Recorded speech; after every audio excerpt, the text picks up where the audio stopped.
Hi, welcome to Poetry and Prose. Thank you so much for being here with us. I want to give a special thanks to Cassie for planning our program today. Calypso is poetry, and I'm going to hand over to Cassie. Cassie, the show is all yours. Right, the show is all ours, and I am so happy to be here and to have been given the opportunity to plan the event this afternoon. I hope that as we progress along the way, we will be joined by many others who should be here to take in this event. Today, we have with us a very special person who is a former teacher, is a playwright, an author, a director.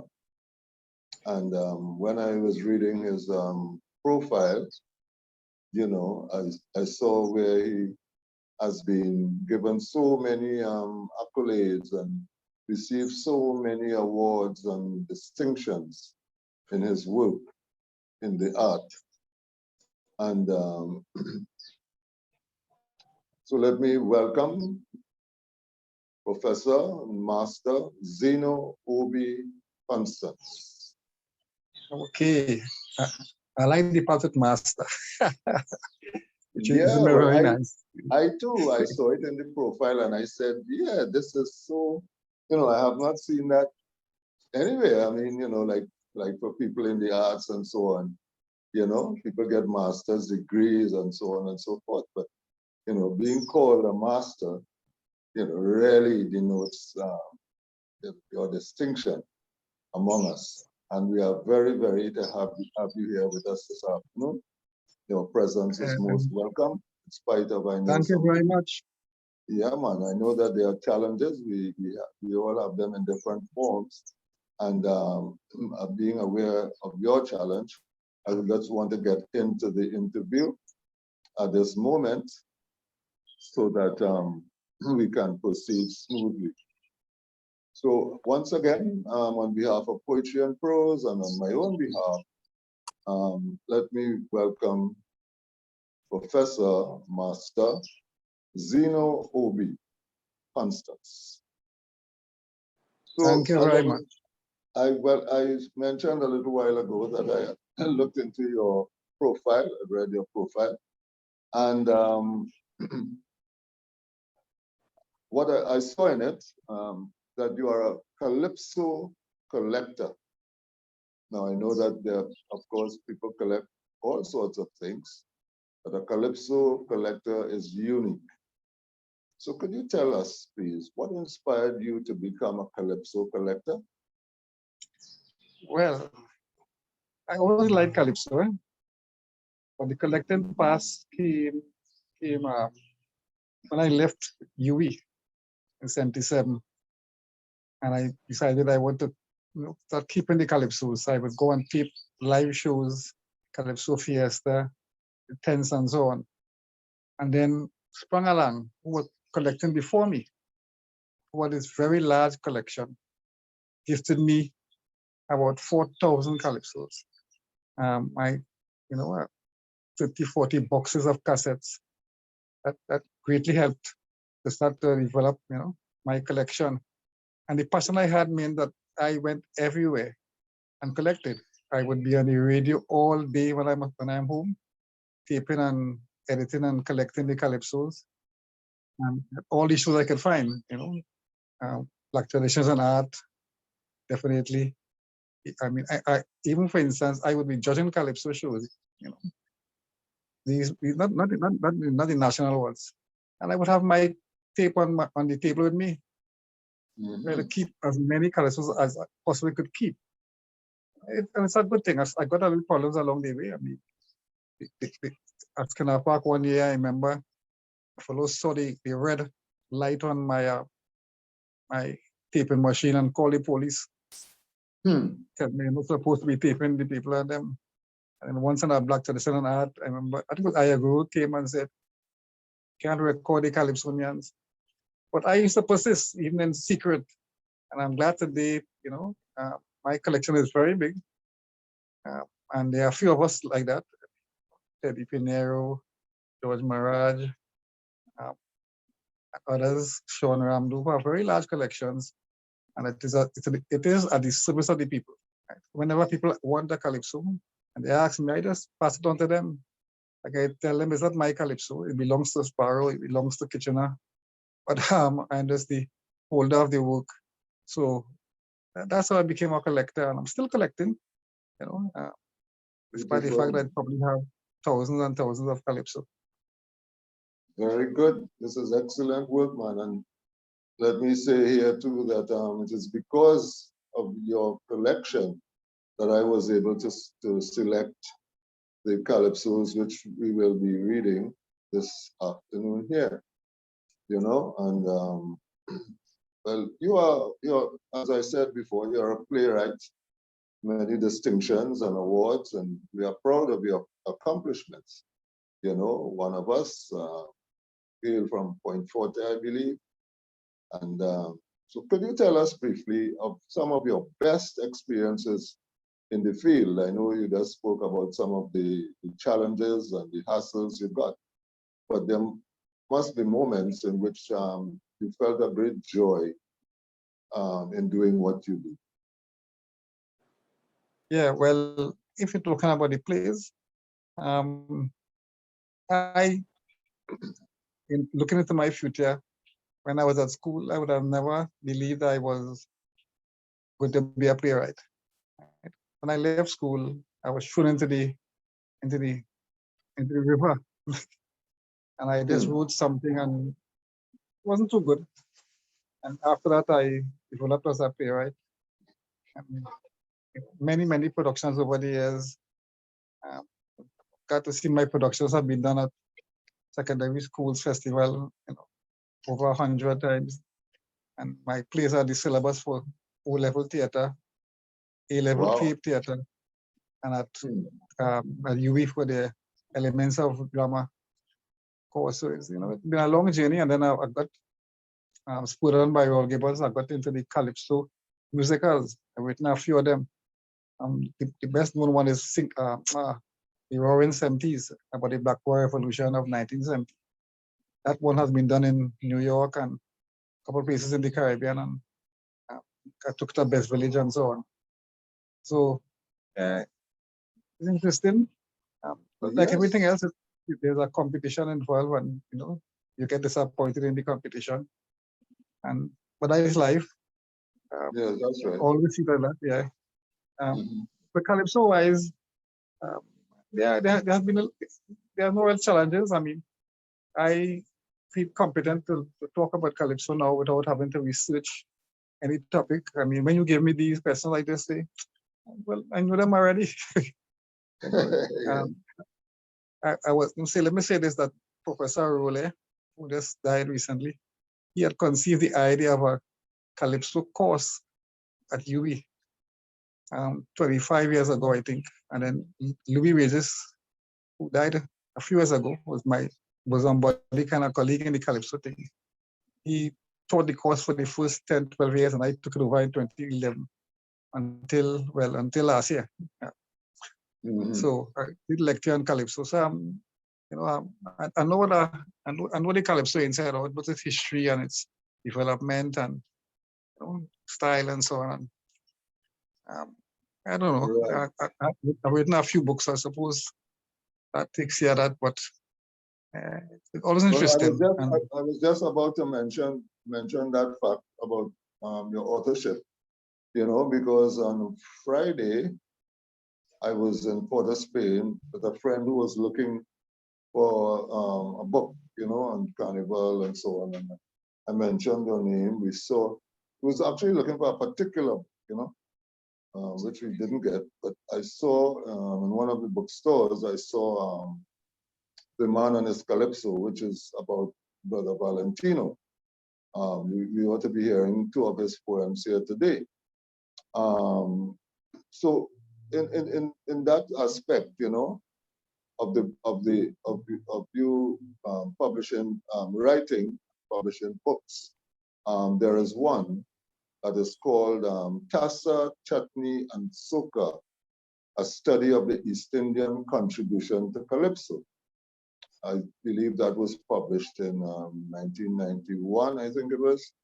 Can you tell us what stands out in that book for you? Okay, well, let me first say how I got to that. Sure. I'd written a paper for the 1986 ISER seminar on the campus.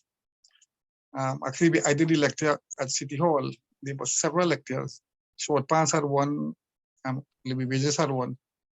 And after that, I decided that I could make this thing into a little book. And so I developed it in 1992. It looks at as the book says, the contribution of East Indians in terms of the politics, the social impact, the musical impact, the controversies and so on. I think I did a update in 2002, somewhere around there. I have not updated it since then. But one wonders when the way things are going, if I should not, right? So the book really covers the areas that we are seeing now. You see the controversy, well, with Kokro, it covers that because it doesn't cover the present Calypso. But for instance, where Kokro is concerned, the book did discuss corruption and common entrance, that 1987 Calypso. 88, well, 87 into 88 Calypso.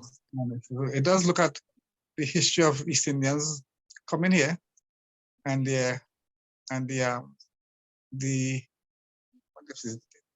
meeting with, well, mostly with the Africans who were here, and how it impacted the relationships and the politics, and the music. You could see, in the book, the references to the kind of things that the African collectioners will say about the East Indian. And just recently, when that Tabata came up with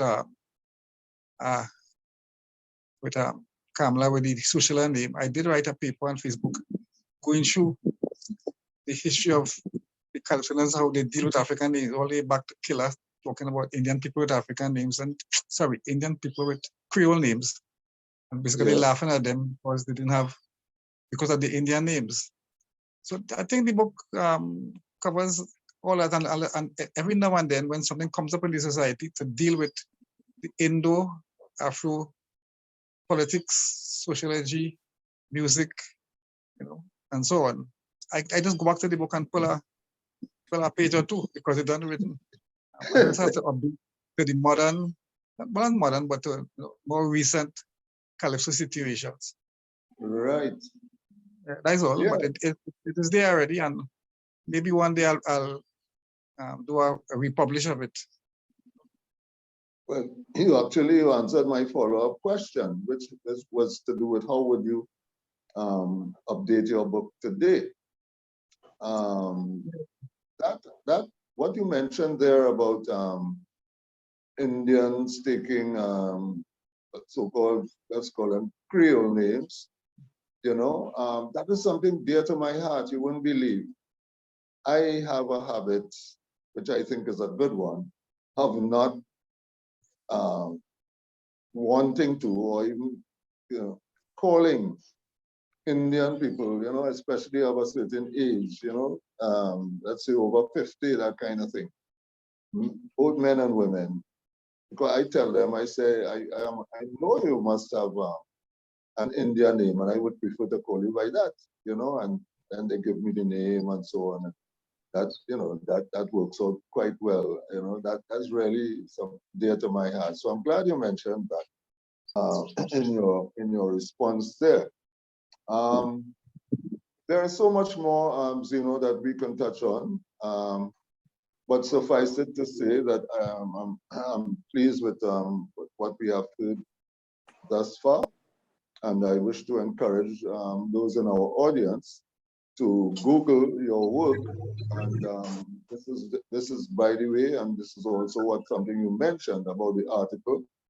on Tamika's contribution for this year called, I think it is called Sushila. Sushila, as an Indian name, means modest. It means good character. And the argument in it is worthy of listening to, you know, because it deals with what you mentioned, and I followed up with about the names in particular and how we came to have them and what we have done with them, how we have used them, and so on and so forth. So it's all there. And then I was most impressed, Zeno, most impressed, you know, with that, but some people call it a dissertation, some people call it a thesis, with that Facebook article on Maria Bola with the outside woman. Man, when I read that thing, and I'm talking now and my paws are raising, when I read that, I say, well, here, man, this is a real master in truth, because you cross-reference, you know, you pulled out all the references then that people would hardly even connect to that song about the outside woman, you know? I know this is a little tangent from what we are dealing with today. Nevertheless, I must say that I was totally blown away when I read that article. You even quoted a pop song that has some relevance to the calypso, and I would urge people, if they, those who can, you know, to go on Facebook and look, search your name and look for that article about Sushila, sung by Tamika Darius, who is appearing at number 11, I think, tonight at the Dimash Club. Okay, so that's by the way. So let me thank you very much, Zeno, for gracing our program this evening, this afternoon, and giving us your thoughts about yourself, about the sociology, about your playwriting, your authorship, and so on. And we can't ask for more than what we have received here from you this afternoon. So in spite of what we know, I hope that you can still find the time to stay on with us for a little while and take in what we have. You know, again, I mean, sorry about this. I mean, I don't want to prolong it, but I said take in. And when I saw you write that word in your article, W-E-N, I said, look at this thing. I have used that in my poetry once or twice, and people have raised such an, you know, a kind of a scorn, a kind of an objection, you know, that I shouldn't use W-E-N then, in a kind of way. But again, by the way, and I am very, very thankful for all that you are doing, all that you have done, and I am sure that the legacy will be passed on for us to cherish. Thank you very, very much, Zeno, for being with us this afternoon. Thank you for being here. And just let me say, I want to thank Motilal, because last week put up a blog on Facebook and tracing the development of Hindu Indian music from the time of the arrival to now. It clearly clarified some things about the movement from the Matiku night and the chutney into its influence on the soca music. So if I do decide to republish, I'll definitely be thankful for him on that article. So I'm out now. You know, I told you I couldn't stay too long, so I'm going to stick around for a while to hear some of the poems and the people on that. So thank you very much, and all of you in the audience. Thanks a lot. You're welcome, Zeno, and the same to you also. Right, we move along now to our first reading, and I would say that we have comments to make. We have put them in the chat for now. There will be an opportunity, I believe, during our 2-hour stay here for people to speak, audience members to speak. But for now, if you have comments or questions, please put them in the chat.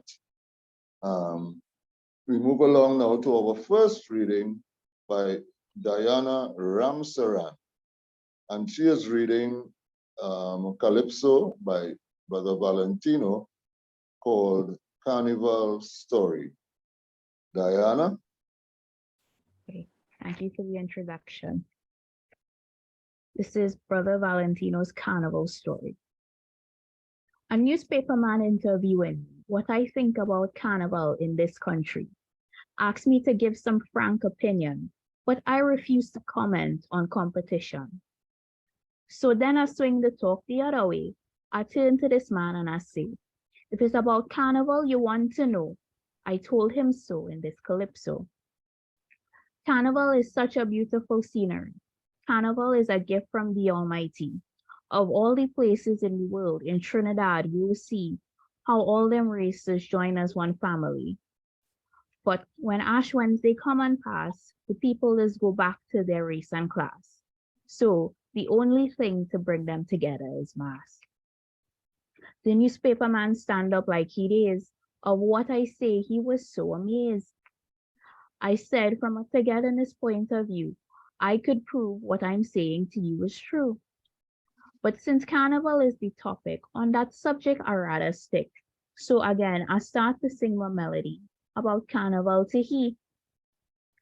I said Carnival is the eighth wonder. It surpasses the other wonders by far. The glamour, the splendor, the gaiety is what the world has come here to see. It's true the rejoicing of the slaves. Carnival was originate. It was from a talented Trinidadian that steel band and mass was created.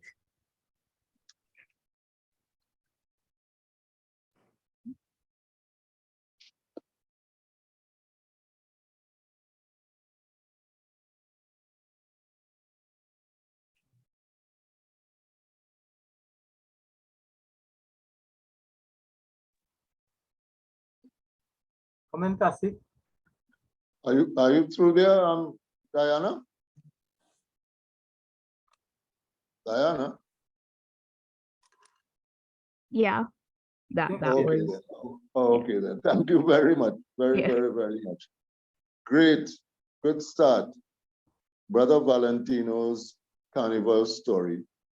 And now we move to Cynthia Maureen Birch, who is going to recite for us from Kurt Allen, Thank God for Carnival. Cynthia?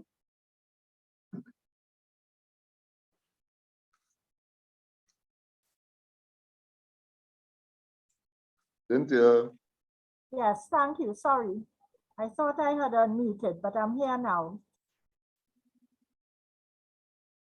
Thank God for Carnival by Kurt Allen. Save them. If you love your carnival, save them. If you love your bacchanal, save them, save them, save them.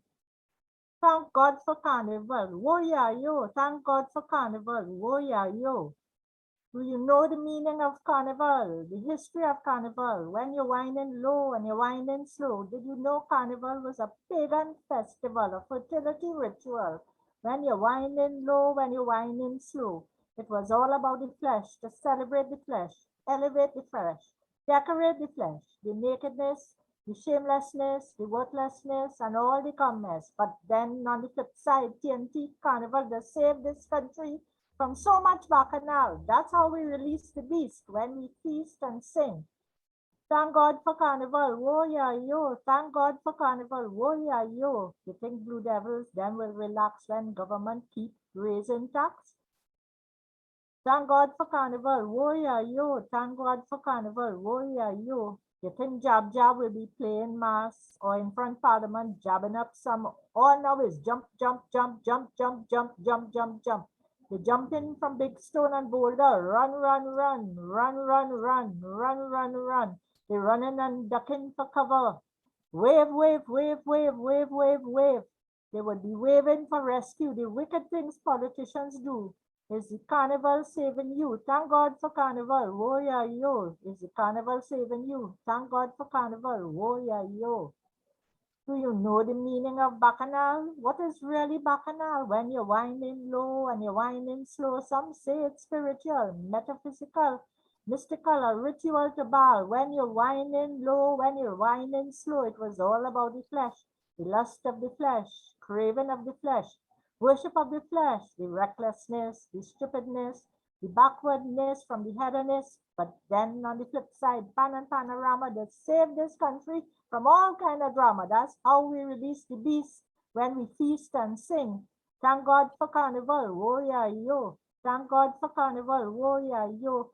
You think two oil booms could have passed and Laventil still belching gas? Thank God for Carnival, oh yeah, yo. Thank God for Carnival, oh yeah, yo. You think trade unions would have relent and hand Petrotrin to the 1%? All now is jump, jump, jump, jump, jump, jump, jump, jump, jump from all kind of dirty oil drum.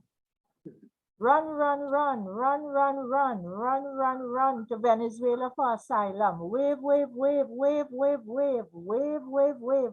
The mighty Donald for rescue. Tell the thief and Petrotrin crew, is the carnival saving you? Thank God for Carnival, oh yeah, yo. Is the Carnival saving you? Thank God for Carnival, oh yeah, yo. Is the Carnival saving you? Save them, all who dabble in corruption. Save them, bandits and politicians. Save them, who terrorizing the nation. Save them, save them, save them, save them. If you love your Carnival, save them. Can't do without Bacchanal. Save them, save them, save them. Thank God for Carnival, oh yeah, yo. Do you know that TNT Carnival is a unique festival? When you're winding low and you're winding slow, that's when the Hindus, Muslims, and Christians, devotees in a carnival band. When you're winding low, when you're winding slow, it was all about the flesh, parading of the flesh, masquerading of the flesh, mixing of the flesh, the drunkenness, the foolishness, the sexiness from temptationist. But then on the flip side, soca and chutney, let's bring this country national unity. That's how we release the beast when we feast and sing. Thank God for Carnival, yo, yo, oh yeah, yo. Thank God for Carnival, oh yeah, yo. You think hoteliers out of work while butch wearing sandals and socks? Thank God for Carnival, oh yeah, yo. Thank God for Carnival, oh yeah, yo. You think Moko Jambi them go be merry if Tobago ain't got a ferry? All now is jump, jump, jump, jump, jump, jump, jump, jump, jump. Breaks in for the big toe. Run, run, run, run, run, run from Port of Spain to Scarborough. Wave, wave, wave, wave, wave, wave, wave, wave, wave. The pinky for rescue. Go and tell that racist crew, is the carnival saving you? Thank God for Carnival. Oh yeah, yo, is the carnival saving you? Thank God for Carnival. Oh yeah, yo, is the carnival saving you? Save them. Imagine how life would be. Save them. With no carnival in this country. Save them. Oh God, with poverty and misery. Save them. Is a recipe for anarchy. You think Minshall spreading joy, or is Tan for them Saga boys? You think Boogsy beating Pan, or you down St. James beating up some man? You think Roy Cape blowing brass, or in front Parliament blowing up some blowing up some blowing up some Save them in front Parliament blowing up some Thank God for Carnival. Oh yeah, yo. Save them, save them, save them, save them. Thank God for Carnival, oh yeah, yo. Save them, save them, save them. Thank God for Carnival, oh yeah, yo. Save them, save them, save them. Thank God for Carnival. Thanks to Kurt Allen. Well done, Cynthia. Well done. Well done. I love that. Yeah, man. Looking forward to the recording, the video when it comes out. I actually got help from him. So I was able to get kind of the rhythm of the calypso. Okay, you contacted him? How you mean? How could I read that and Right. Yeah, I had to get it because I didn't know what to do. I could Great read work. Shakespeare, not Kaiso. Thanks a lot. Great stuff, Cynthia. Great stuff, man. Well, I know how this was a busy day for him, you know, so he might not have been able to join us to hear you, but of course, you will send him the recording when it's there, you know, and thank him on our behalf. I think you are muted. You are muted, Cynthia. Yes, I plan to do that. Right, beautiful. Yeah, Pick him good up stuff. because he really was so gracious, you know? Thank Yes, I'm happy to hear that. I'm very happy to hear that.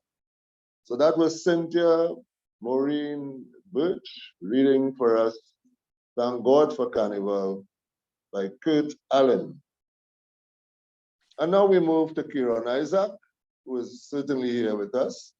Keeron recently published his book, I Am a Poetry, I think it's called, and a brilliant poet. And he is now going to read another one by Brother Valentino. This one is called King Carnival. Keeron Isaac. All right, good afternoon, everyone. Thanks so much for having me. So here goes. All right. King Carnival. There's a king since days of old, when kings used to roam this tongue. And so the story was told, this king never wore a crown. Yet he still reigns presently. They dress him up like a Christmas tree. They put a pretty crown upon his head and he change his mentality. So they create a monster in the form of King Carnival. They made him the character to be feared most in this festival. Now he's a mean king. He does almost anything. King Carnival raped my sister. King Carnival in the savannah. King Carnival, he took plenty lives. King Carnival created unfaithful wives. So when you see this road march coming down, give him room in this road march down. So today he is on a different scene. He even has a hunky queen. His whole lifestyle they rearrange. His actions are rather strange. Sponsoring he, you must agree, is people in high society. Commercially for mass money, sold his originality. His palace, the Savannah, his office is down on Queen Street. Though kings come and kings go, he goes on forever in a way that is most indiscreet, the dreadest monarch I know. Oh, how he reminds me of Nero. King Carnival, he leads the festival. King Carnival gone commercial. King Carnival hates reality. King Carnival, he loves fantasy. So he shines and he glitters and he plays the clown every year in this road march town. His influence, I have to say, spread as far as Eastern Parkway. Even America's Labor Day. This king controls the sway. St. Thomas, Grenada, and Antigua, Canada to Caribana. Anything Carnival round the corner, look out for this character. His sponsors really don't care about we steel band and calypso. Yet, as Father Christmas come and disappear, this king starts knocking on my door. He could make you starve, make you spend money you will have. King Carnival, he's a rip-off man. King Carnival, king of exploitation. King Carnival, he intends to reign. King Carnival forever in Port of Spain. So in circles, he keeps parading around every year in this road march town. His ancestors came from Africa, but sweet Trinidad is his land. He saw the birth of a musical inventor by the name of Spree Simon. For him, this subject really worked until he caught a stroke. He made my brothers sing for him until they choked and broke. He makes you in your splendor surrender to his beck and call. The glories he endeavor makes him supreme over one and all.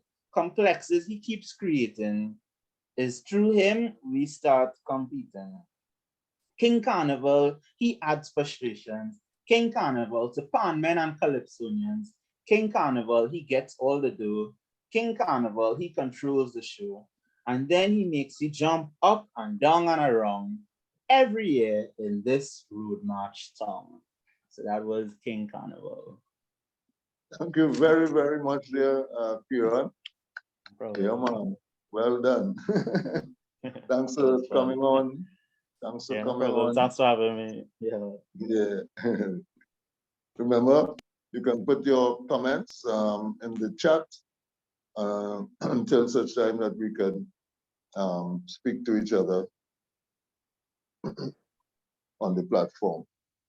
Next up is none other than my good brother, Krishna Samaru, who chose to read a poem written by yours truly, which is called Playing Mass with Old COVID. Krishna? Yes. Good afternoon, all. Thank you.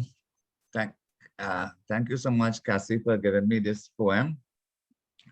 I want to congratulate you as a fellow poet, as a past member of the Writers Union. This was a rigorous, you really check it there, what a sestina is, a rigorous, traditional, poetic form Cassie wrestled with to bring into being. It's like a two-day force. The form is the sestina. I wouldn't say much about it. You have to Google it. It is a traditional form, and you get an idea of how complex it is. Cassie gives it, of course, is a local Caribbean flavor, talking about the plague of COVID. Plague is a significant word. I intentionally use the word plague because it sent us back to the Middle Ages and the Black Death. So, as Cassie said, we can talk more about it later on. Playing mass with old COVID. Trinidadians love to play mass. At Carnival time is when we come home, ready to party. Cynthia, all I was looking for is the wine and the flag and thing. Very good, very good. Well done. Let me go over that. Trinidadians love to play mass. At Carnival time is when we come home, ready to party, attired, costumed. Up comes a youngster, ever so slowly, a confident teen. They call him COVID. Nearly 4,000 passed the date. What could we do? We kept up to date, swearing and wearing all kind of masks, hands in the air, flags everywhere. COVID decreed society must stay at home, socially distanced, albeit slowly, accustomed like that to being costumed.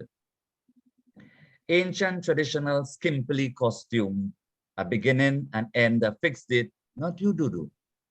Everyone's dying, slowly, quickly caught as we work without masks. Our world where out is better than home, shrunk, collapsed into coma, COVID. The boy get big man, 19, old COVID, we played Ovid and Shakespeare costume, black, red, and white devils on their way home. We kept indoors, away, and up to date. Boy didn't let up, he kept playing mass. Disputing a war would follow slowly. Suffering within, suffering slowly, collateral damage. Death by COVID. Midday to midnight, the faithful at mass, ensuring that players were well costumed, acquainted with appointments, time and date. The safest place to be right now was home. Best stage to parade on is home. Looked like life was slipping away slowly. Scientists struggled to suggest date when we could rid, at least weaken, COVID. Work from wherever, but retain costumed children at school, adults at Sunday mass. Aged or just born, it's slowly COVID. Teaching us to date ourselves at home, costume or not, we bow to the mass. Thank you. Well, I never knew that that poem could sound like that, Krishna. That is so good. Thank you very much for reading that and letting me know some new meanings inside of that poem. Yes, great stuff. It is, yes, as you rightly say, it is a sestina, and you can all, those of you interested in form poetry, can all Google it at any time. Well, I just contacted text Eintou. That's advance notice. If anyone should spot her on the platform, just give me a little yes or write it into the chat that she is here. And we take it from there. I did speak two texts, maybe she saw the text. And now we come to Gershia Mahabia. And Gershia is going to read for us by one of our foremost Calypsonians. They call him the four-time king. And he also hails from Point Forte, very dapper. And some say also that he is a masterful rhymer. You know, he could real rhyme. His calypso is called What is Calypso? And his name is The Mighty Juke. And it is read by Gershia Mahabia. Gershia? Thank you, Cassie. Okay, no pressure. What is Calypso? You don't really know. I don't think you know. What is really Calypso? Because the words that we rhyme and sing is only half the thing. I can show you that Calypso is more than a work of art. It's a feeling which comes from deep within, sometimes a tale of joy or one of suffering. It's an editorial in song of the life that we undergo. That, and only that, I know is true Calypso. So you must admit there's nothing quite like it. From West Africa, they brought our forefathers who had to toil as slaves in the fields whole day. But while they did, they were chanting their own love way about how master treat them bad. And so Calypso began here in Trinidad. So it has a rhythm unto itself. It has a native beat, bit, bit, toot, toot, all of its very own. It's a way of life, a way of love from centuries ago. Our folk art, I know, must be Calypso. Of Calypsonians, there are different opinions. Some people say we sing too smutty. But with that, I cannot agree. Because if Calypso is smut, well, answer me this. What was Shakespeare's Venus and Adonis? Yet, no one made a fuss. So I try to point your finger at us because we sing things you just say yourself. What I mean is we bring you the events of the day. Anybody business, we come right here and we let you know. Move along as it songs. Let me tell you, that is Calypso. Names like Attila, Sparrow, Duke, and Kitchener has fought a long way to bring it where it is today. But still, that word Calypso is in dispute by men who know our history beyond repute. Some say it's from Spanish, African, and French. But I know Trinidad is the land of the Calypso. Now you take a child born here a few years ago, the first thing you hear it sing is a Calypso. That's why we are proud and glad of what nations wish they had. Calypso, Calypso is the culture of Trinidad. Very well done there, Gershia. Excellent stuff. What is Calypso? And tonight we will bring that up to date in 2023 to see what is going on in Trinidad and what our bards have to say on the big stage, in the big yard, as it were, as it is called. Thanks again very much, Gershia Mahabia. And now we turn to another good friend of mine, also a part member of the Writers Union also, along with Krishna.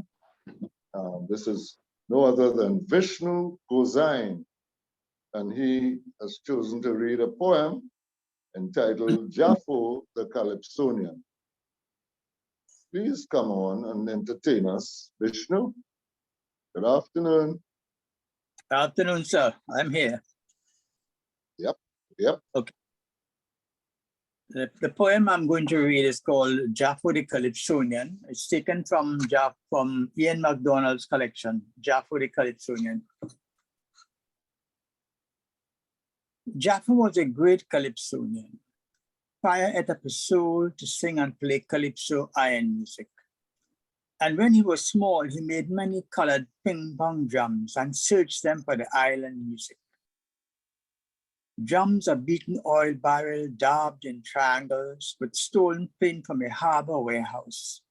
Now he sees the sorrow and the body fast in metal harsh beat and his own thick voice. He was not famous in tents. He went there once and not a stone clapped, and he was afraid of respectable eyes. The white-suited and gray-shirted lines of businessmen or tourists muffled his deep urge. But he went back to the Indian tailor shop and sung well.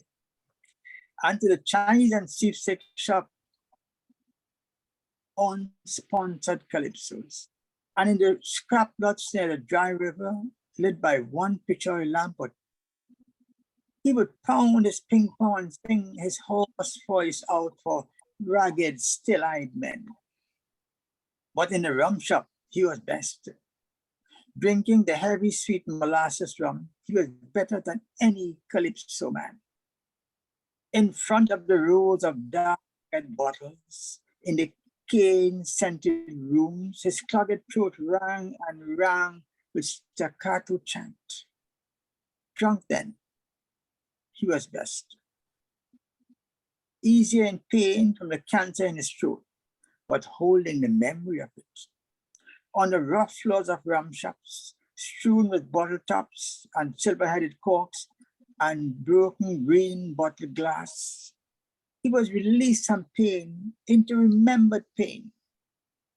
His thick voice rose and grated in brass fear and fierce joke. His voice beat with bitterness and fun, as if he told of older things, hurt ancestral pride and great slave humor. He would get a rum if he sung well. Well, so perhaps there was that of it too. He was always the best, though he was the best. The rugged men said so, and the old men. 1 month before he died, his voice thickened to a hard, final silence. The look of unsung calypso stared in his eyes. A terrible thing to watch in the rat-trap rum shops.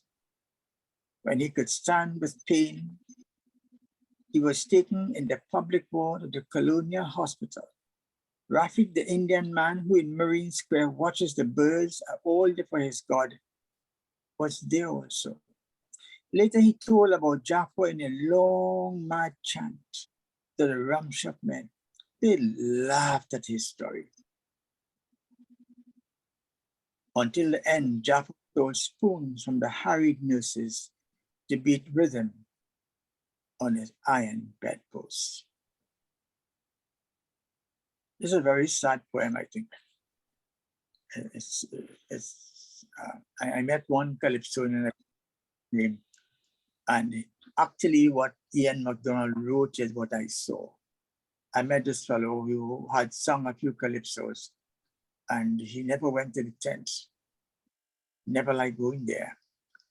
And I think in the end, Gypsy and they tried to tape his songs. They succeeded to a point, but it's the formal of people, the artists in society. I think that's the point that Ian is making. It happens to, I think, to Indian singers in days gone by. And that's my piece, Jaffo the Calypsonian, by Ian MacDonald, from his book, Jaffo the Calypsonian. Thank you. And thank you, Vishnu, for bringing that poem forward and for putting it into context of where we are at even today.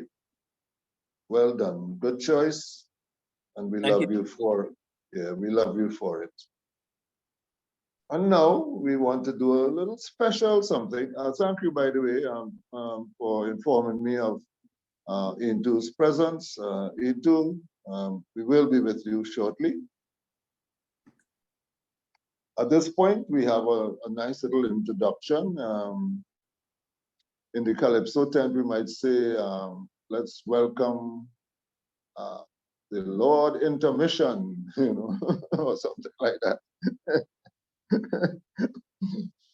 Nevertheless, it is our very own Motilal Budu Singh who is going to entertain us. I don't know what it is, so I can't give you a name.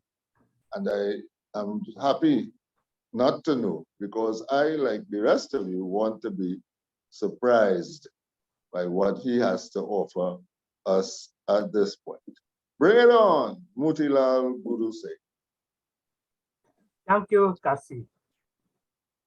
I want to talk a bit about chutney music. Chutney mainstream popularity is often associated with Sundar's popos, Nana and Nani. Subsequently, Drupati Ramgunai, Rolapti Tasa Besesa, Ricky Jai, Sumintra, Holdi Lata Mangesha Gimme Soka, aha, aha, saw an amalgamation with Calypso, which turned into Soka Chutney. Other artists like Ramraji Prabhu, them man and them so lazy, they don't like to work. Sonny Man, Lotela, Lotela. Hiralal Rampartap, Rupal Gedari, and others popularized the genre. But we must always remember the chutney and barahi and matikor songs that were the mother of the chutney music. Today, I want to do a chutney song in the style of my Aji and my Nani. Here goes. Well, Kasi gone and asked me for someone to sing chutney. Couldn't get nobody, so I decided to appoint me. Here goes. Bole hai re sajanwa, me chali get away. Bole hai re sajanwa, me chali get away. Me chali get away, boy, me chali get away. Bole hai re sajanwa, me chali get away. Give me chali water, give me chali grass. Give me chali water, give me chali grass. Me chali looky break away and gone to play mas. Bole hai re sajanwa, me chali get away. Me chali pushing pan boy in San Fernando. Me chali pushing pan boy in San Fernando. Uphill to Coffee Street, downhill Mokarapo. Bole hai re sajanwa, me chali get away. Bole hai re sajanwa, me chali get away. Me chali hai roti, he hold it very tight. Me chali have roti, he hold it very tight. Anytime Charlie hungry, take a little bite. Bole hai re sajanwa, me Charlie get away. Bole hai re sajanwa, me Charlie get away. Me Charlie like Carnival, me Charlie like Himas. Me Charlie like Carnival, me Charlie like Himas. Me Charlie like steel band, me Charlie like brass. Bole hai re sajanwa, me Charlie get away. Bole hai re sajanwa, me Charlie get away. I just want to say that this is freshly minted. It was done yesterday. Thank you. Thank you very, very, very much, Motilal. So that if this was an extempo, you know, you would need a reply. So I might say, so thank you very much, Mr. Motilal, for gracing us with such a revival. Be glad to hear about chutney, be glad to hear about we. And now it's time to say how happy we will be. Yeah. Oh gosh, I just having fun Love here. it, love it. Just having some fun here, man. I hope Zeno is still here and enjoying this. You know? Yeah, man, well done. For, you set the tone. And Motilal, thank you very, very much for the moment, writing it last night for us. Entertaining and very good. Yeah, man, Keeron. Keeron say he love the response. Oh, Lord. Hey, this is good. This is something else. I like it. Hey, well done. Okay, so now we move on to our next reader. Great event. Yeah, thank you very much there, Cynthia. It was splashed across the screen. Our next reader is a young lady, a teenager, I believe, yeah, for sure, who I have listened to read over time and who I have noticed has grown in confidence as a reader. And I'm going to use the trite language then, It gives me great pleasure, and I mean that, to introduce to our program this afternoon, Shahira Ali. And Shahira is going to read for us Harry Belafonte's Don't Stop the Carnival. So breaking a little tradition from what we have been doing this afternoon here, I would like us to put our hands together and welcome Shahira to the microphone. Shahira Ali, Don't Stop the Carnival by Harry Belafonte. Hello, everyone. Let's begin. Have to talk to the governor today concerning the Carnival parade.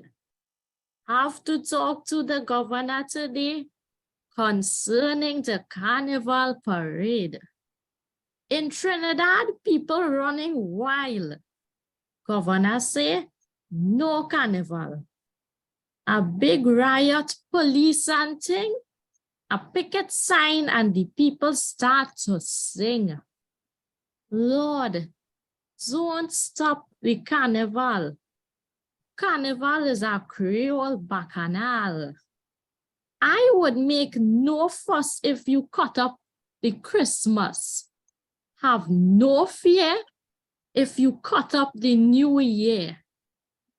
Here come the woman walking up the block, with she bottom going down like a clock.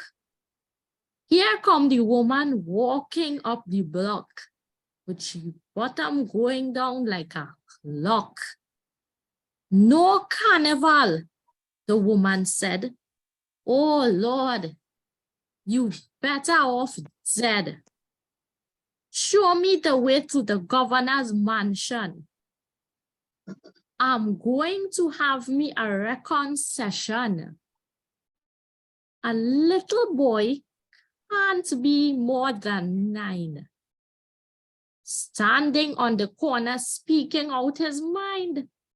A little child can't be more than 9. Standing on the corner speaking out his mind.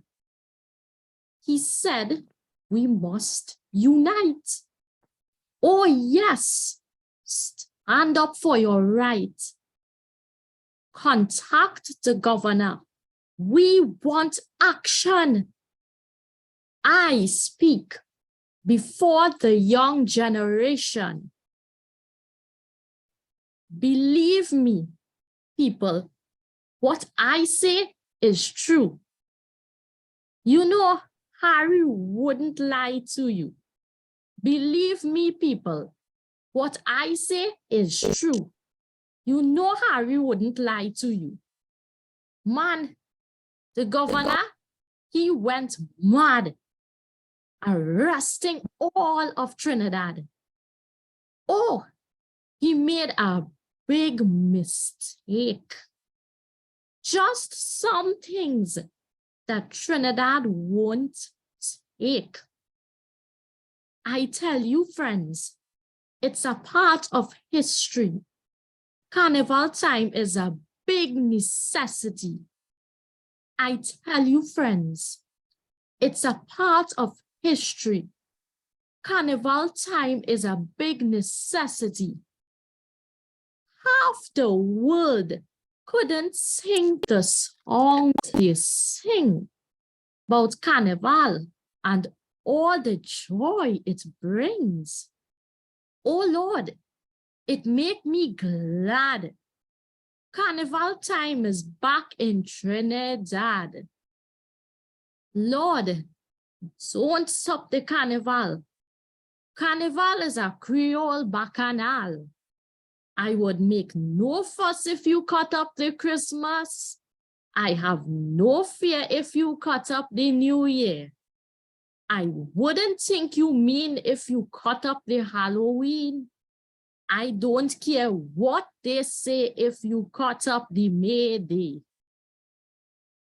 Now, I guess I have to sing a bit because this is in Calypso Carnival medley.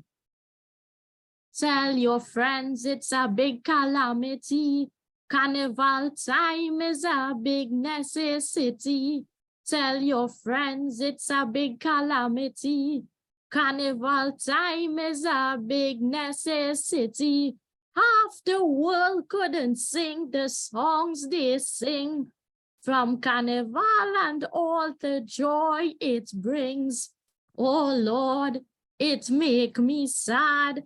No more songs coming out of Trinidad. And just like that, that's it for me on today's episode of Poetry and Prose. Have a safe and enjoyable Carnival, everyone.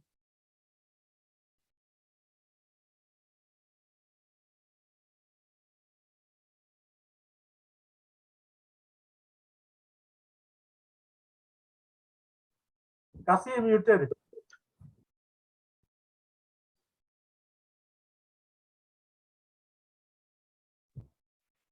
Cassie, you're muted. Oh gosh, sorry about that. Thank you, start over. Thank you very, very, very much there, Shahira. You gave me exactly what I expected. You made my day, my afternoon, my carnival, everything rolled into one day. You know, such a masterful, powerful presentation and distinct. You know, we heard everything. We got the context, we got the drama, everything was there, man. And, you know, very, very good stuff. I am so happy, so pleased that you accepted to read it. Thank you very much. You did an excellent job. Yeah, well done. And as Motilal put in the chat there, you know, that Calypso reminds him of. This is the time now. Here we now go to interviewing one of our great artists of Trinidad and Tobago, former Liberian playwright, just like Zeno, author of many books, recipient of great awards, acclamations, distinctions, the works. Again, those of you who are here with us watching this, please Google her name. I want to welcome and say good afternoon on behalf of Poetry and Prose and on my own behalf. Eintou Pearl Springer. Eintou, are you there? Yes, I'm here. You hearing me? Yes, I'm hearing you very clearly. Okay. Thanks again for accepting the invitation to come on board. It's a beautiful Sunday, and it's going to be made more beautiful by your presence here with us this afternoon. Our little event here, Poetry and Prose presenting Carnival as Poetry. I don't think it would have been, it would be, you know, it would have been very sad then if we did not have you here to join us, you know, to tell us a little bit from your perspective about Carnival being poetry. so that I have read your profile, and I urge others to do the same. From it, we can glean a lot about your history, your involvement, your rise into the arts, out of the librarianship into the arts and so on. So my first question to you, Eintou, is this. What occurred to cause you to conceptualize and develop the National Heritage Library of Trinidad and Tobago, which we call NALIS? What caused that to come into your head to say, look, let's have a NALIS? Okay, well, it's a long history. When I first joined the library services, I was just 18. I had come from very materially poor but culturally rich background. My mother had worked as a domestic, put me through school and all that. I got one of the few government exhibitions in those days. And I went to work, I went to St. George's, and I got my A-levels and went to work in the library. At that time, there were a lot of foreigners and Europeans living in the St. Anne's area because the library was at 20 Queen's Park East. And it was a very Brownian profession, I would like to say that at this stage. So I was a little black girl from the bush who went to work in the library. And one day I was at the desk, and this Caucasian woman coughed in my face, and I coughed back in her face. And my seniors deemed me not to have desk presence. So they banished me into the little room where all the West Indian novels and journals and so was, which was precisely where my ancestors wanted me. So I began to read up all the stuff on Caribbean history, and I began to read about Carnival. And at that time too, Eric Williams was in power, and his people used to be coming from Woodford Square up to the library, and they would say, the doc said this and the doc said that, find it for me. And so I was moved from there and eventually landed at one in West Indian Library in Belmont, which I turned into a cultural hub.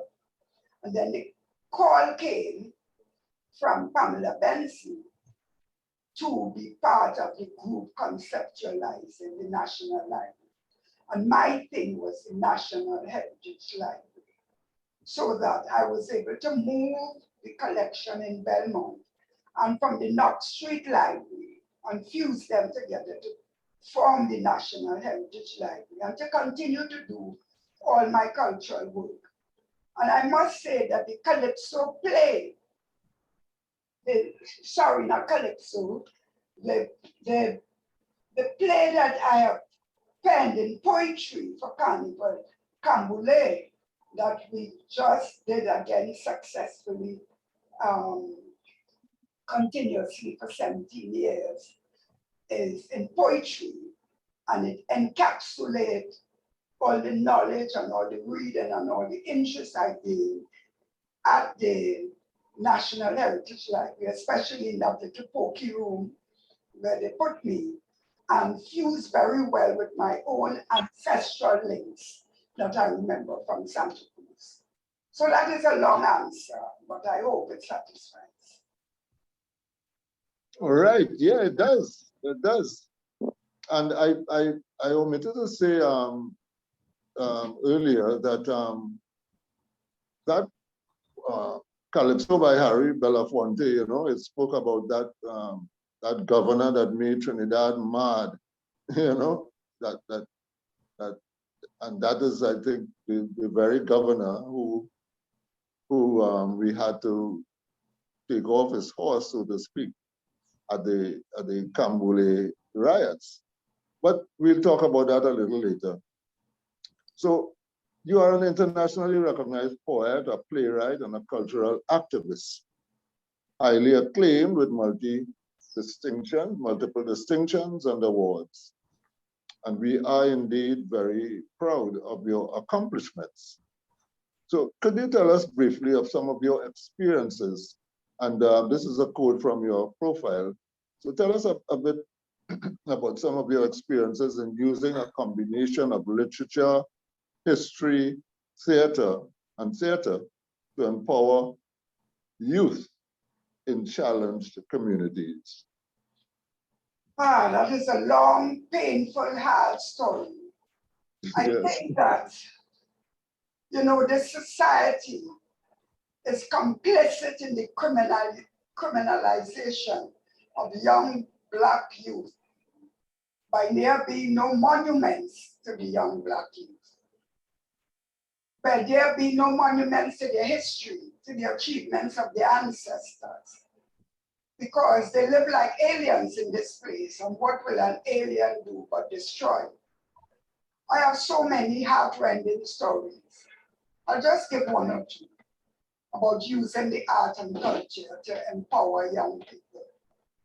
So we were doing a workshop in Southeast Port of Spain, and there was a tall, handsome young man. So I went to hug him. Say, lady, I's a big man, you know.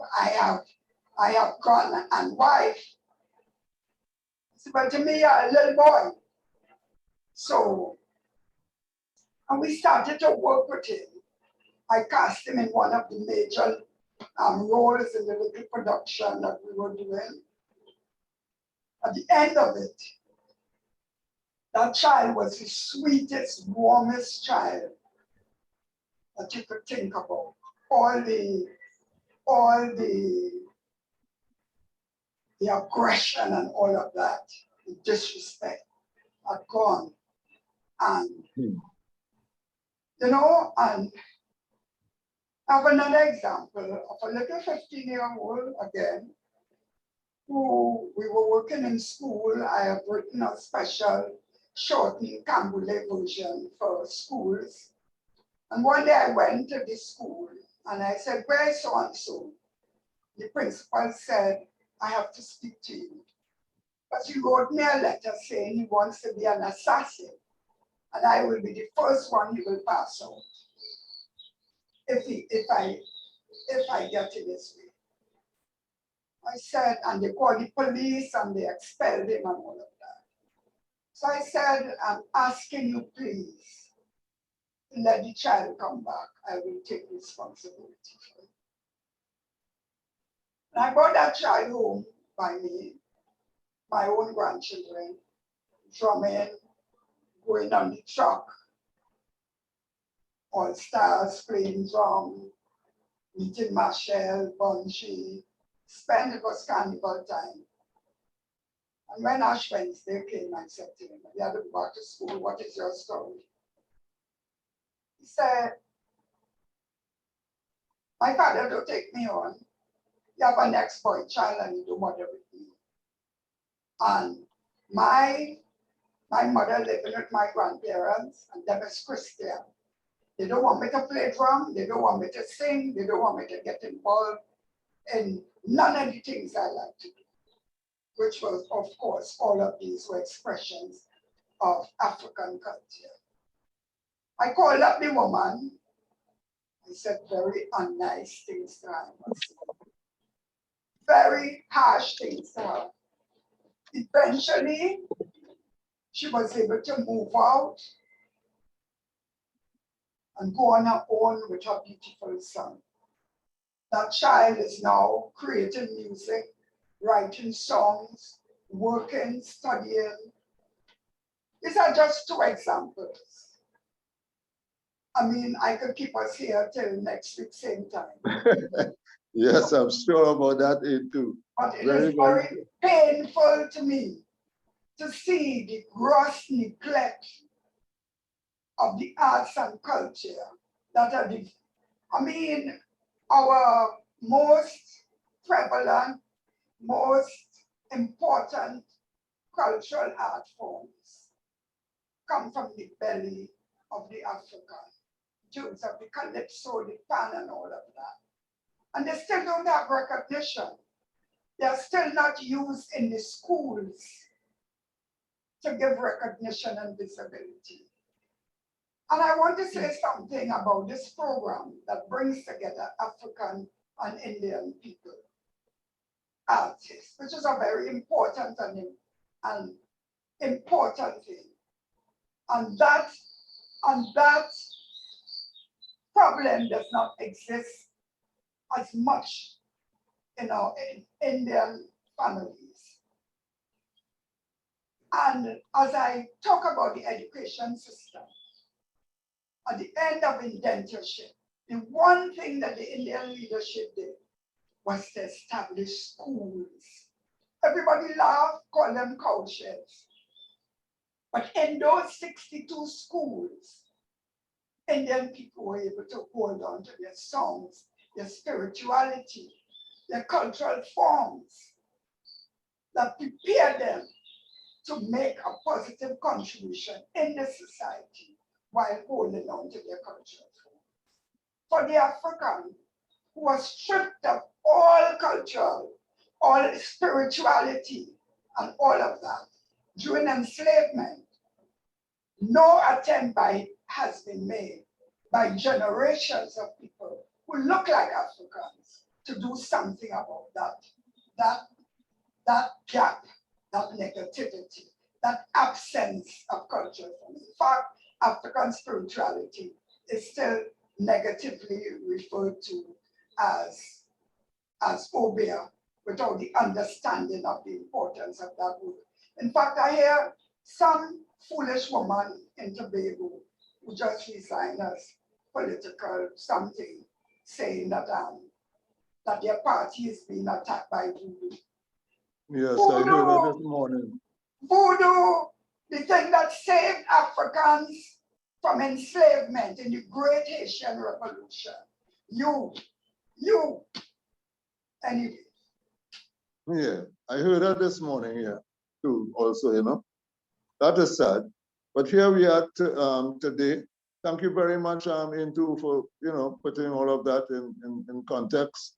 Again, let me encourage our audience here to Google Eintou's profile, and as well as Zeno's, you know, and to go a little more deeply, encourage your children, grandchildren to read the literature that we have concerning all of these subjects that have come out today in this Carnivalist poetry event. The name of that, of the governor is Baker, isn't it? No, Baker was the name of the police commissioner, Captain Okay. Baker. He was the one And, who Joe Talman and the stick fighter almost hit off his face. and okay, and the governor was who? I can't remember right now, but I remember. All right. Okay, no problem, no problem. But okay, He was governor. I think his name was Hastings, Governor Hastings. Hastings. Okay. All right. All right. So okay, so that's those names. Now I want to come back now to something concerning names again. I've noticed two name changes along your journey in particular in our society here. You have put the Eintou before the Pearl, and I wondered why. And the second part of that question is that the Camboulay, Cambule, is changed to Kmbule. And again, I ask you why. So those two changes. Could you tell us something? People talk about Cambule, Cmbule. That comes from Cambule, the French. Okay? Burning of the canes. I beg your pardon? Burning of the canes, is it? burning of the caves. Yeah. But Cambule was really the carnival of the African. In the post-emancipation era, during enslavement, our ancestors used to go into the cane fields to put out the fires, which most times they themselves had set as an act of resistance. They would go with their chantuels, singing their stick fight songs and all of that. But we have to remember that our people came with their masking traditions of centuries ago. Masking was part of West African society. There were the Egungun masquerades, there were the Gelede masquerades, all kinds of masquerades for different reasons. At emancipation, the people took their masquerade, their cambule, as they went in procession, and that going into procession in the cane fields became a manifestation of emancipation. And the Kikongo word, Kambule, K-A-M-B-U-L-E, means procession. That procession that our African ancestors went into with their chants, with their singing, and that Kambule, which became symbolic of their emancipation. Because the earliest carnival of the African was a celebration of emancipation. And the cruel colonial government, I mean, they gave Emancipation Day to Columbus. Columbus Day, deliberately trying again to separate us from our history, a trend which we as our own people are still carrying on, you know? Yes. So, and then my own name, I discovered when I first got this name, you know, I was very involved in the Black Power Revolution of 1970. And when I first got that name, we thought it meant Black Pearl. J.D. Elder, now deceased, a little while later, sent me a note from a book called Muntu, in which, and by that time, I had become involved in African spirituality. And J.D. sent me this note, and he's with his ancestors now. I pay homage to him. I say Iba to you, Elder, in many ways. And that name is really a Bantu word, NTU, which means spiritual essence. So this talks. Say that again, which means what? NTU, a Bantu, which means spiritual essence. And that speaks a lot to the fact that I have been so involved with my spirituality and have involved it totally in my life as a cultural activist. In fact, at the end of the period of the 70s, I felt a little dissatisfied that we had not been able to permeate the mental space of the African as we would have liked to. We did a lot of things, made great changes in the society. I mean, now our people can work in banks, our clothes and so are more accepted, though not totally so. But I was dissatisfied. And so one of my great mentors, by whom I have been really blessed, was our phenomenal thinker and activist here at LJ, to whom I also pay homage and say Iba. I went back to his Black Jacobins, and around page 80 something, there were the words, voodoo was the medium of conspiracy. And that is why I referenced that foolish woman, what she said this morning. And it came to me very clear that you cannot create real change, real revolution, unless you are rooted in your worldview, unless you are rooted in your spirituality. So I found my way to my spiritual elders. And the first Imale who claimed me was, of course, Omi, the god of war, whose day is today, the god of war, to strengthen me in that fight for my people, for our spirituality. And so everything I do, every play I've written, a lot of the poetry I've written,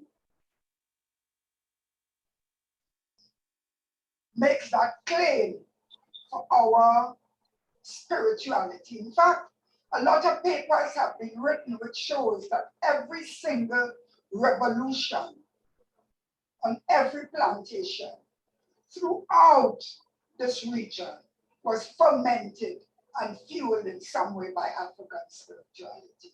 And in fact, the origin of the word Obia comes from OBIA, which is an expression, the name of the spirituality of the Akan people from Ghana.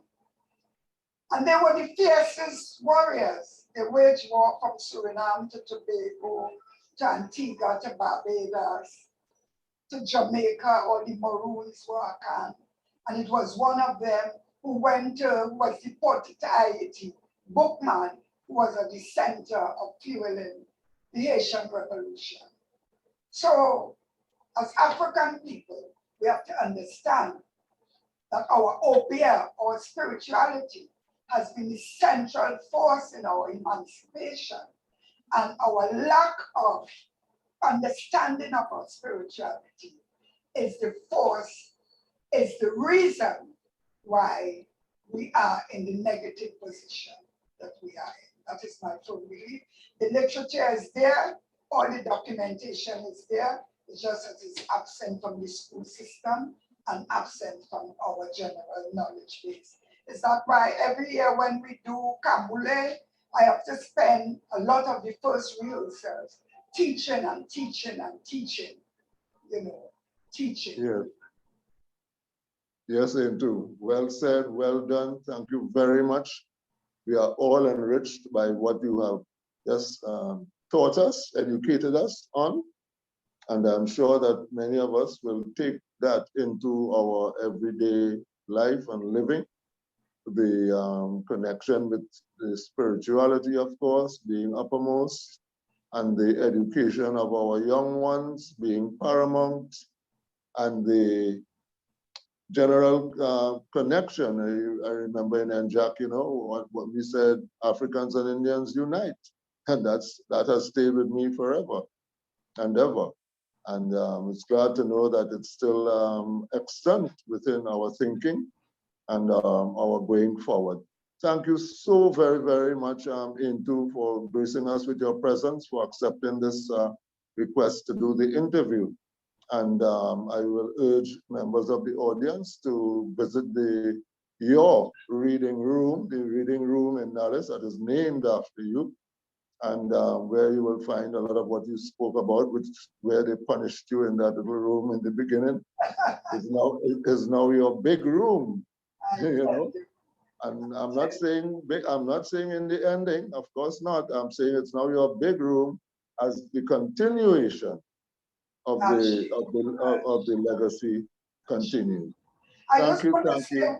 May I just say one last thing before I go? Yeah, I sure. think that I am very close friends with Pandit Rabiji of the Hindu Pachal Kendra, and we talk all the time. And there are so many similarities between African spirituality and Indian spirituality that we need to explore. I mean, right now in the Hindu community, they are celebrating Shivratri, which that's right. That was yesterday. God, Shiva, who is a cosmic dancer, but who also can be the destroyer.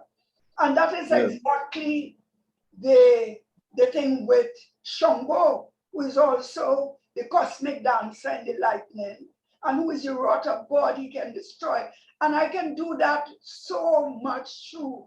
And it is so important for us to understand these things.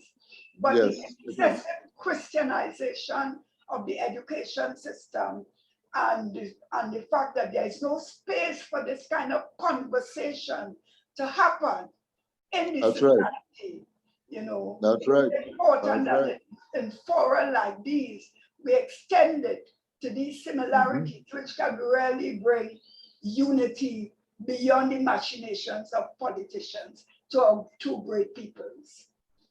Thank you very, very much for that, Eintou.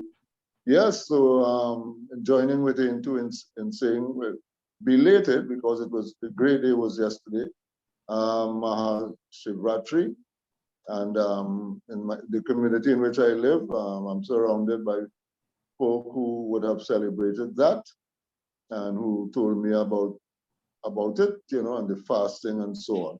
So yeah, man, there we are. Great stuff. And if this were more live than we are, I would say let us all take a standing ovation to you, Eintou, for what you have told us here this afternoon. May you continue to enjoy your carnival. I know that's Friday, you came out of your Cambule, and it was well done. Congratulations on that. I know, yes, I know we will have more of it, and there will be more teachings and more, you know, from this, I'm telling you straight, from this afternoon here, and from what you have just said, I know we will, as writers, take an extra direction then, because there are many directions. So we don't have to leave the direction we are on to say, you know, we're going for another 1, 2, 3. But we can certainly divert, you know, take new paths then that lead to the same goal, you know, that lead to the same goal. And this afternoon's expose by you, by Zeno, the two of you, we welcome that. I say that on behalf of Poetry and Prose.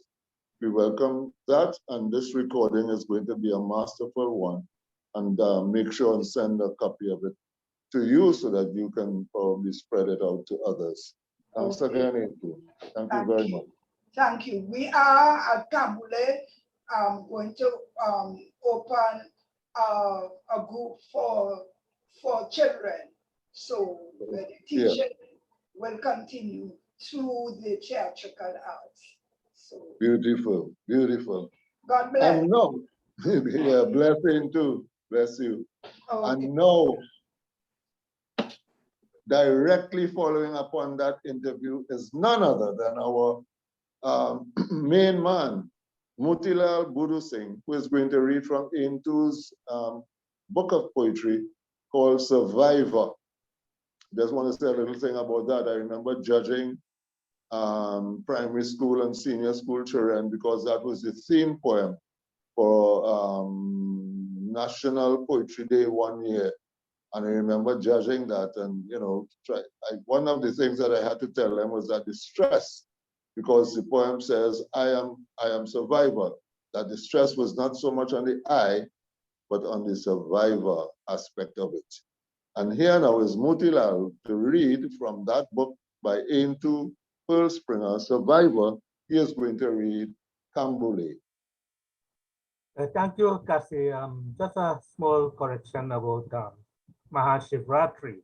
Actually, it was last night until this morning. Yeah, great. Yeah, beautiful. Thanks for that. Here goes, you know, I want to say something, you know. I have seen Eintou Springers read at Pipa Bay at the Normandy there, you know, even with tea and readings, and that lady is masterful. And she has, I have written a little play about Cambule too, because of her inspiration. But here goes with her poem. Call me Chantwell or Kaisonian. I fulfill the same function as part of the tradition. We can trace to Africa land, political and social matter, scandal and even laughter. I sing it with feeling, and all I want to say is Santi Maniti. Well, all you say how I'm pretty, but pretty don't give me no money. It's double pressure for me from both man and society. It's one thing that has want from me. Barakyard man, don't take responsibility. But it's blood and sand anytime they tackle me, Santi Maniti. Well, let me tell you about Baker. He's a real police, you hear? He come from Christ, England, to say we can bully ban. But he in for a big surprise. Baker, you and your boy not so wise. Because we right, we intend to fight. Santi Maniti. All we have is we can bully, we bar, we ritual, and we sweet levy. We living in poverty and hate. Whether slave or free, we could still debate. Today we taking a stand. We go fight to death or live as free man. Santi Maniti. They don't know that in we Kambule, man and woman that's come out to make their play. And when you see we dingole, we go send Baker on his way. For we human heart struggling to be free. They can't keep the culture in slavery. And we set for them what's than Mapipi, Santi Manite. Thank you, Kasi. Well done, well done, well done, well done, Muti. I know me too would be smiling away hearing you recite that poem there, Kambule. You know, Okay, well, in that time, sorry, go ahead. You know, I also have in two book here, you know. So Okay, you can show it off, yeah. She's We're not seeing it yet. Yes, right. Go a little more to your left. Show it again. We have. Yeah. Right. Nice. A collection. Let me read out the title and a collection of plays for children and young adults. And in this, beautiful. we give a lot of good advice for children and talk about culture and all that, you know. And beautiful. Talking a bit about Baker, and I put in the chat that Baker was the commission. This is how N2 described Baker. Captain Baker riding tall on his horse, like he decided to show me who is boss. He stopped with Kambule possession, beat every barman and woman. With flambeau and stick he take away, but the battle is on today. What we have to lose, Santi Manite. Let me tell you about this Baker. He's a real bad police here. He come here from quite England to say how we can do Laban. But he in for a big surprise. Baker, you and your boys not so wise. For we intend to fight, we intend for we right. Santi Manite. Thank you, that's it. Okay, great stuff. Well done. Well done, well done, well done. Kambule. Okay, so at this point, I am going to read a poem on our theme for today, Carnival is Poetry. The poem is called Trinidad Carnival, and it is written by Marissa Ann Scott, who is a poetess on an international poetry site where I also write almost daily. That site is called allpoetry.com. And Marissa Ann Scott, I saw her poem there on the site. As a matter of fact, I was looking for poems, you know, on our carnival, and I bounced it up. I messaged her, asked her permission to read it, and she gave that to me, saying that the only request she has is that she be credited, of course. You know, I mean, yeah. I wouldn't dare do that otherwise. So Trinidad Carnival by Marissa Ann Scott. Before I read her poem, just let me read for you how she describes herself in her profile. Oh boy, wow. Going right back. Let me just get back to where I'm supposed to be. Bear with me a little bit. Hope this does not go off. Yeah, Marissa Ann Scott. As I said, a fellow poet on the allpoetry.com. She says about herself, I am a poet and English literature, English language, and communication studies teacher. I'm a dedicated wife and an avid reader. I was born on the Caribbean island of Trinidad in May of 1982. I grew up in a valley surrounded by the cool shade of hills that remind me always to climb. I have emphasized to climb. There was a river behind my house and a creek down the road where natural bamboo grows. This landscape inspired me. I have taken that beauty with me into an urban space that bustles with energy, but I find an escape from the hum of the city in the heady, fragrant petals of my small hanging garden of orchids. A poem, Trinidad Carnival. Swirling emotions run riot in a masquerade of colors and flashing lights reflecting reminiscences of sunlight, the color of a good beer, a celebration of life in creative captivity. Dance, waistlines swinging, hips gyrating, hands waving glory down a glory of percussion into this country's mourning ground of fire and pain.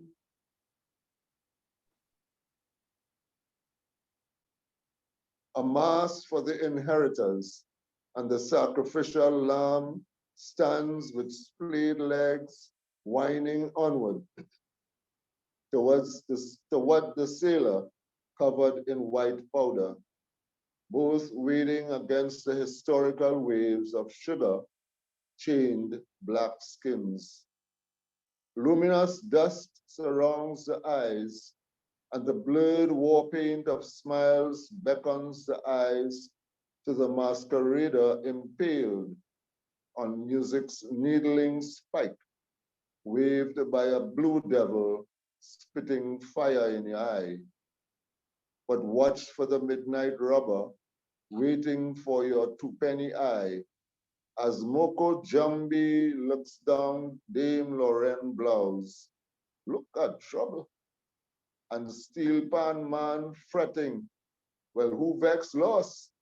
Well, brother, if they can't see that there's more than bikini and beads and tin pan noise, we go take a wine for them. Thank you. Her pen name is Gypsy Bell. Marissa Ann Scott, AKA Gypsy Bell. And that was her poem entitled Trinidad Carnival. So we have 15 more minutes to 3 o'clock. And just like in the tents, you know, we are winding down, you know, just like everything else, what begins must end, what has started must be completed. And so we are winding down to the end of our program this afternoon. And I take this opportunity to say how pleased I am to have had all of you here listening in. Next, we have our two final presentations, which will be followed by the vote of thanks, which will be given by Cynthia Maureen Birch. So our second to last penultimate piece, again by Motilal Budu Singh, is called The Carnival is Over. The last piece, which will be read by Gershia Mahabir, has the same similar title, The Carnival is Over. Motilal's piece is written and sung by a group called the Seekers. And of course, Gershia's piece is written by none other than the Lord Kitchener. So Gershia, just be on cue because I won't be calling on you. Just follow directly on from Motilal with his piece, The Carnival is Over. Take it over from there. Say goodbye, my own true lover, as we sing a lover's song.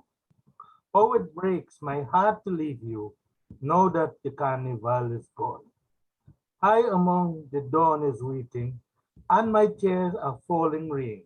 For the carnival is over, we may never meet again. Like a drum, my heart was beating, and your kiss was sweet as wine. But the joys of love are fleeting for Peru and Columbine. Now the harbor light is calling, this will be our last goodbye. Though the carnival is over, I will love you till I die. Like a drum, my heart was beating, and your kiss was sweet as wine. But the joys of love are fleeting from Peru and Columbine. Now the harbor lights is calling. This will be our last goodbye. Though the carnival is over, I will love you till I die. Though the carnival is over, I will love you till I die. Thank you. The carnival is over. The sun is descending, the moon is approaching, and the crowd is gone. It seems like nobody's interested in carrying on. Well, the sun is like a wooden shack after a storm. Not a band, nor a mass is around to perform. All I can see is some old broken bottles. So far, an indication the carnival is over. Where's all the music that sounded so terrific? I would like to know. The sweet, sweet saxophone, the pan and the trombone, and so what is wrong? Like the tourists and all disappear. Not a clown, nor a bat could be seen anywhere. Can't hear the sound of a drum, a bass, a guitar, an indication the carnival is over.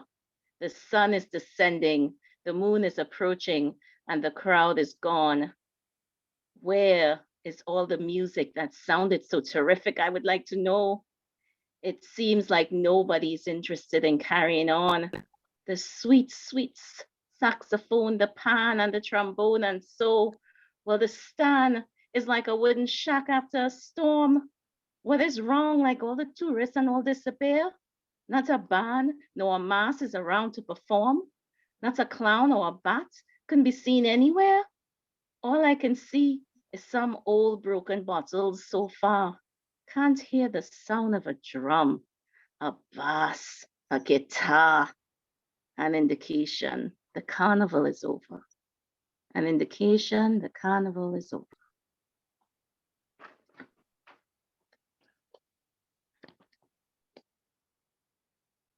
This has been an absolutely delightful session. So that unlike the normal procedure, I will actually start at home to thank Cassie Senghor for this amazing session this afternoon, because it is through his instrumentality that we have been able to enjoy and internalize two most enriching interviews. First with Professor Master Zeno Obi Constance. We had a lot of enlightening information. We can appreciate what he has done to preserve many works for posterity. And then interviewing Dr. Eintou Springer, we have delved even more deeply into the importance of our personal goals in enriching our country, the directions in which we should be moving. We also gleaned a lot of historical information. So thanks again for these absolutely inspiring interviews. That is the choice of calypsos has been amazing. And the readers have done full justice. And we have to give special thanks also to the calypsonians who wrote the pieces, or the poets in some cases. And in my case, I was absolutely blown away by being assisted personally by Keeron, who sent me his kaiso so I could listen to the rhythms, because I told Cassie at the beginning, I don't know how to read a calypso, so I had to get help. And everything has been very inspiring this afternoon. Motilal, as usual, put everything together. Everyone cooperated, and I'm very happy to thank everyone who contributed to this wonderful evening of poetry and prose. Thank you. So we leave it to Gershia to have the last word. Gershia? Hi, Cassie. I would like to give you thanks for all the hard work that you put into this afternoon. It was lovely. Thank you to all our speakers. Thank you to everyone that read, everyone that attended. I just have one little thing to say about my piece. I took some liberties with it. And our topic for this afternoon is Carnivalist poetry. And the first verse and the second verse of the piece were read as written. And what I did for the third verse, I took a line from the first and then a line from the second, a line from the first and then a line from the second. And that is, to be able to do that with a piece of poetry and have it flow so smoothly says a lot about the Writer. because not everyone, you cannot pick up any piece of poetry and think that you can do that and it would flow so effortlessly. And it really did. I was amazed. I was like, this is really the essential of the theme of the afternoon of what we were speaking about. Carnival is poetry. And I am happy that Calypso is our culture. So it was Great very stuff. fitting. Thank you for my pieces. Thank you for everyone that read. And with that, we'll close off. Thank you Thank so you. much. If Thank anyone you. has Have a any happy comments and on this safe Carnival. afternoon, please share. I would love to hear feedback from others. Thank you, Gershia. Thank you, Cassie. I love the way you put this thing together. So, we'll be calling upon you again to do a similar thing. Thank you. Okay.